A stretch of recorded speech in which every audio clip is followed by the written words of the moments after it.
बस केवल अवधूतेश्वर माँ, अर्थात ये जो क्रम है, ये वो क्रम तो 108 सरसों के फूल का आप कभी भी कर सकते हो, पर जो ये बच्चों के लिए किया जाता है वो केवल बसंत पंचमी के दिन ही होता है। महाराज आज ही के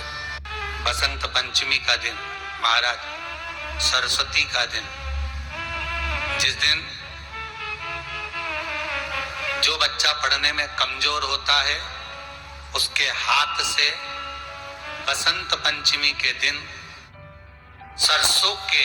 31 फूल शंकर जी को चढ़ा दिए जाते हैं तो बच्चा पढ़ने में अव्वल निकल जाता है। उसके बच्चे को कभी नहीं कह सकते कि पढ़ने बैठ, वो खुद बैठेगा।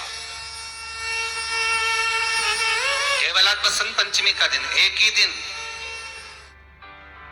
दिन चढ़ता है, और बाकी के सरसों के फूल आपको मालूम है कि रोग मुक्ति के लिए तो होते ही हैं। ये तो आपको पहले भी वर्णन किया महाराज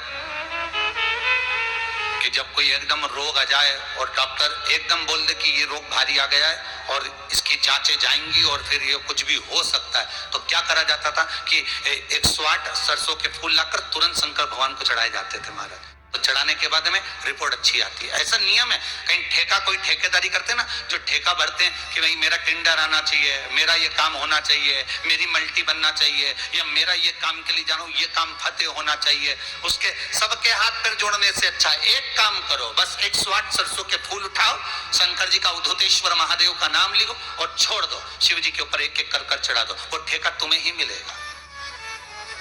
वो काम तुम्हारे पास ही आएगा। सरसों का पुष्प समर्पित किया, भगवान शिव आनंद की राशि है हमारी। अब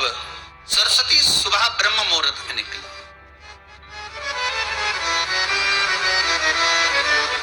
और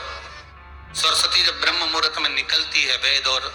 माला लेकर स्मरण करती है महाराज।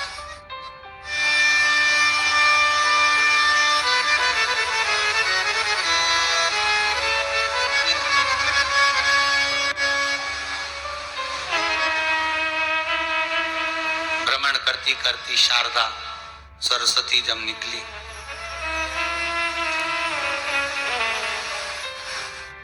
शिव महापुराण की कथा कहती है और गर्ग संहिता कहती है,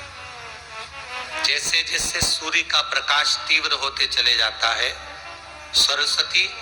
उस प्रकाश में आनंद बिखरती हुई, वीणा के स्वर देती हुई माता सरस्वती गाती गाती पितरों के समय से पहले ही आलोक हो जाती, आलोक हो जाती। जैसे ब्रह्मा जी की धर्म पत्नी सावित्री